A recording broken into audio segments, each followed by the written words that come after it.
Hi വിവേസ്, ഇന്ന് ഞാനിവിടെ ചെയ്യാൻ പോകുന്നത് ഷാർജയാണ്. ഒരു സ്പെഷ്യൽ ഷാർജയാണ് ചെയ്യുന്നത്. അപ്പോൾ അതിന് വേണ്ടിയിട്ട് ഞാൻ കുറച്ച് ഇൻഗ്രീഡിയൻസ് ഒക്കെ ഇവിടെ എടുത്തിട്ടുണ്ട്. നമുക്ക് എന്തൊക്കെയാണെന്ന് നോക്കാം. അപ്പോൾ അതിന് വേണ്ടിയിട്ട് ഞാൻ ഒരു റോബസ്റ്റ പഴത്തിൻ്റെ ഹാഫാണ് ഇവിടെ എടുത്തിരിക്കുന്നത്. അപ്പോൾ നമുക്ക് ഷാർജ ഉണ്ടാക്കാനായിട്ട് ഏറ്റവും നല്ലതെന്ന് പറയുന്നത് നമ്മുടെ സാദാ പഴമാണ്. സാധാരണ പറയുമ്പോൾ നമ്മൾ കുട്ടിപ്പഴയില്ലേ, എന്താ പാളയം തോടൻ എന്ന് പറയണേ, അതിൻ്റെ പഴുത്ത പഴമാണ് നമുക്ക് ഷാർജയ്ക്ക് നല്ലത്. അപ്പോൾ പിന്നെ ഞാനിവിടെ എടുത്തേക്കുള്ള കുറച്ച് ഡ്രൈഡ് ഗ്രേപ്സ് എടുത്തിട്ടുണ്ട്, നമ്മുടെ മുന്തിരി. പിന്നെ കുറച്ച് പീനട്ട് എടുത്തിട്ടുണ്ട്. പിന്നെ കുറച്ച് കാഷ്യൂസ് എടുത്തിട്ടുണ്ട്. പിന്നെ ഞാൻ കാഷ്യൂസ് ഇത് ഞാൻ ഡെക്കറേറ്റ് ചെയ്യാൻ വേണ്ടിയിട്ടാണ് എടുത്തേക്കുന്നത്. ഇതെന്ന് പറഞ്ഞാൽ നമുക്ക് അതിൻ്റെ മിൽക്കിൻ്റെ കൂടെ അടിക്കാൻ വേണ്ടിയിട്ടാണ് ഞാനിത് എടുത്തേക്കുന്നത്. പിന്നെ ഞാനിത് ബദാമാണ് എടുത്തേക്കുന്നത്. ബദാം ഞാൻ തൊലി കളയാതെ വെച്ചേക്കുമായിരുന്നു, കാര്യം നിങ്ങളെ കാണിക്കാൻ വേണ്ടി ഞാൻ തൊലിച്ചാണ് എടുത്തേക്കുന്നത്. ഇത് ഒരു 3-4 മണിക്കൂർ നമ്മൾ വെള്ളത്തിൽ കോർത്ത് എടുത്ത ബദാമാണിത്. പിന്നെ ഞാൻ എടുത്തിട്ടുള്ളത് ഒരു 4 ഏലക്കായ എടുത്തിട്ടുണ്ട്.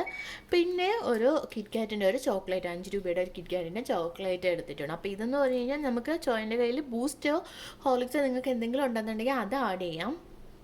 അപ്പോൾ അതെൻ്റെ കയ്യിൽ ഇല്ലാത്തത് കൊണ്ടാണ് ഞാൻ ചോക്ലേറ്റ് എടുത്തത്. അപ്പം നമുക്കിനി ഇതെങ്ങനെയാണ് ചെയ്യുന്നതെന്ന് നോക്കാം.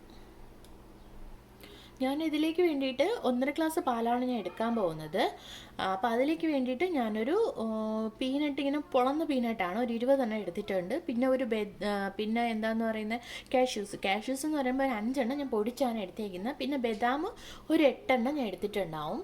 8 9 എണ്ണം അത്രേ ഉണ്ടാവുള്ളൂ.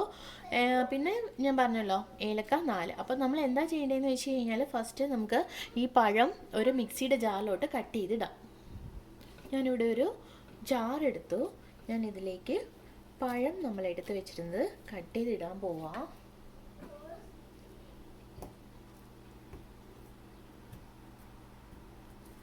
അപ്പം ഞാൻ പഴം ഇതിനകത്തോട്ട് കട്ട് ചെയ്തിട്ടിട്ടുണ്ട്. ഞാനിവിടെ ഇപ്പോൾ 1.5 കപ്പ് മിൽക്കാണ് എടുക്കാൻ പോകണം. ഈ മിൽക്കെന്ന് പറയുന്നത് ഞാൻ ഒന്ന് ചൂടാക്കി തിളപ്പിച്ചതിന് ശേഷം ഞാൻ അതിന് ഫ്രീസറിനകത്ത് ഒരു 4 മണിക്കൂറെങ്കിലും വെച്ചിട്ട് എടുത്ത മിൽക്കാണ്. അതെന്ന് പറയുമ്പോൾ തരി മാതിരി ഇരിക്കണം. നമുക്ക് ഒരുപാട് കട്ടിയായാലും നമുക്ക് മിക്സിക്കകത്തിട്ട് അടിച്ചെടുക്കാൻ പാടായിരിക്കും. സോ തരിയായി നമ്മൾ 3-4-5 മണിക്കൂർ ഫ്രീസറിനകത്ത് വെച്ചിട്ട് എടുക്കുന്ന മിൽക്കാണിത്. അപ്പോൾ ഞാൻ ഇതിലോട്ട് ആഡ് ചെയ്യണത്, കട്ടി മാതിരി കിടപ്പുണ്ട്. അത് വീണ്ടും ഞാൻ ഒരു 1/2 ഗ്ലാസും കൂടി ആഡ് ചെയ്യണം. ഇനി നമുക്ക് നമ്മൾ പൊടിച്ചു വെച്ചേക്കുന്ന കാഷ്യൂസ്, ഞാനപ്പോൾ ഇതിലേക്ക് കാഷ്യൂസ് ആഡ് ചെയ്തു. ഇനി നമുക്കിതിലേക്ക് നമ്മൾ തൊലി കളഞ്ഞ് വെച്ചിരുന്ന ബദാം ഞാൻ ആഡ് ചെയ്ത് കൊടുക്കുക. ഇനി നമുക്കിതിലേക്ക് വേണ്ടത് നമ്മൾ പീനട്ട് എടുത്ത് വെച്ചിരുന്നതാണ്. അപ്പോൾ ഞാൻ അതും കൂടി ഇതിനകത്തോട്ട് ആഡ് ചെയ്യാൻ പോവുക. ഇനി നമുക്കിതിലേക്ക് നമ്മൾ എടുത്ത് വെച്ചിരുന്ന കിറ്റ്കാറ്റും കൂടി ആഡ് ചെയ്ത് കൊടുക്കാം. അതായത് ഞാനിവിടെ ഇത് പൊടിച്ചെടുത്തിട്ടുണ്ട്, ഇതും കൂടി ഞാൻ ആഡ് ചെയ്യാൻ പോവുക. ഞാനിപ്പോൾ കിറ്റ്കാറ്റ് ആഡ് ചെയ്യാം. ഇനി നമുക്കിതിലേക്ക് കുറച്ച് നിങ്ങൾക്കിപ്പോൾ ബിസ്ക്കറ്റ് ഉണ്ടെന്നുണ്ടെങ്കിൽ ചോക്ലേറ്റ് ബിസ്ക്കറ്റ് ഉണ്ടെങ്കിൽ ആഡ് ചെയ്യാം. അതല്ല ബൂസ്റ്റ് ആണെങ്കിൽ നമുക്ക് ആഡ് ചെയ്യാം. ബൂസ്റ്റ് അല്ലെങ്കിൽ ഹോർലിക്സിൻ്റെ ചോക്ലേറ്റിൻ്റെ ഹോർലിക്സ് ഉണ്ടാവും, അത് വേണമെങ്കിൽ നമുക്ക് ആഡ് ചെയ്യാം. ഇനി ഇതിലേക്ക് ഞാൻ കുറച്ച് ചോക്ലേറ്റിൻ്റെ സിറപ്പ് ആഡ് ചെയ്യാം. കുറച്ചേ ഞാൻ ആഡ് ചെയ്തിട്ടുള്ളൂ. ഇനി ഇതിലേക്ക് ഞാൻ എടുത്ത് വെച്ചിരുന്ന 4 ഏലക്ക ആഡ് ചെയ്യുകയാണ്. ഇനി ഞാൻ ഇതിലേക്ക് ആഡ് ചെയ്യാൻ പോകുന്നത് ഷുഗറാണ്. ഷുഗർ നിങ്ങൾക്ക് വേണമെങ്കിൽ ആഡ് ചെയ്താൽ മതി, നിർബന്ധമില്ല. നമ്മൾ ഹോർലിക്സ് ഒക്കെ ആഡ് ചെയ്യുമ്പോൾ കുറച്ച് മധുരം കിട്ടും. ബട്ട് എനിക്കിവിടെ ഞാൻ ചോക്ലേറ്റ് എടുത്ത് കുറച്ച് ചോക്ലേറ്റ് സിറപ്പും കൂടി ആഡ് ചെയ്തിട്ടുള്ളൂ, മധുരം കറക്റ്റ് ആവത്തില്ല. 2 ടീസ്പൂൺ ഷുഗർ ഞാൻ ആഡ് ചെയ്തിട്ടുണ്ട്. ഞാനപ്പോൾ ഇതൊന്ന് അടിച്ചെടുത്തിട്ട് വരാം. ഞാനപ്പോൾ നമ്മുടെ ഷാർജയ്ക്കുള്ള മിൽക്കെല്ലാം കൂടി അടിച്ചെടുത്തിട്ടുണ്ട്. നമുക്കിനി ഗ്ലാസ് ഒന്ന് ഡെക്കറേറ്റ് ചെയ്യാം. ഞാനിതിലേക്ക് കുറച്ച് ഡ്രൈ ഗ്രേപ്സ് ഇട്ട് കൊടുക്കുക. കുറച്ച് കാഷ്യൂസ് ആഡ് ചെയ്യുക.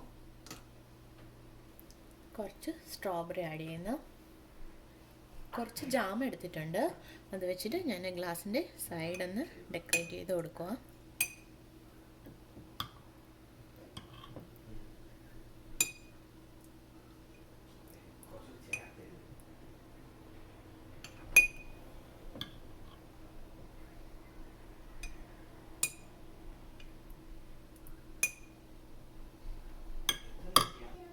ഇതിലേക്ക് കുറച്ച് ചോക്ലേറ്റിൻ്റെ സിറപ്പ് ഞാൻ ആഡ് ചെയ്ത് കൊടുക്കുക സൈഡ് ഓവറും.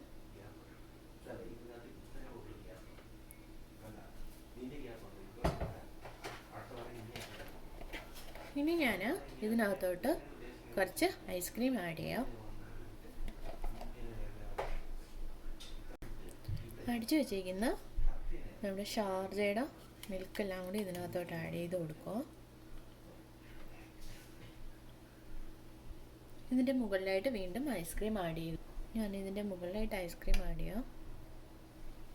ഇനി നമുക്ക് ബാക്കിയിരിക്കുന്ന കാഷ്യൂസും ഡ്രൈ ഗ്രേപ്സും കൂടി ഇട്ട് കൊടുക്കാം.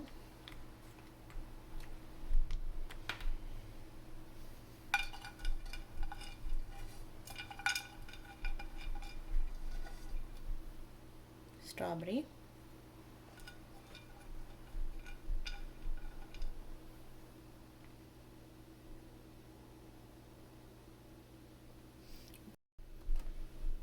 എൻ്റെ ഷാർജ ഷേക്ക് അപ്പോൾ ഇവിടെ റെഡി ആയിട്ടുണ്ട്. നിങ്ങൾ ഇതുപോലെ ഒന്ന് ട്രൈ ചെയ്ത് നോക്കുക. ഇപ്പം നിങ്ങൾ മിക്സിയിൽ അടിച്ച് വരുമ്പോഴത്തേക്കും ഒരുപാട് അങ്ങ് ലിക്വിഡായിട്ട് പോയിണെങ്കിൽ കുറച്ച് നേരം ഒന്ന് ഫ്രീസറിനകത്ത് വെച്ചിട്ട് നമ്മൾ ഗ്ലാസ്സിനകത്തോട്ട് ആഡ് ചെയ്ത് കൊടുക്കുക. അല്ലാന്നുണ്ടെങ്കിൽ അത് നമ്മൾ ഇതിനകത്തോട്ട് മുകളിൽ ഇങ്ങനെ ഈ സ്ട്രോബെറി എല്ലാം വെച്ച് ഐസ്ക്രീമൊക്കെ വെച്ച് ഡെക്കറേറ്റ് ചെയ്യുമ്പോൾ അത് താഴോട്ട് ഡിപ്പായി പോവും.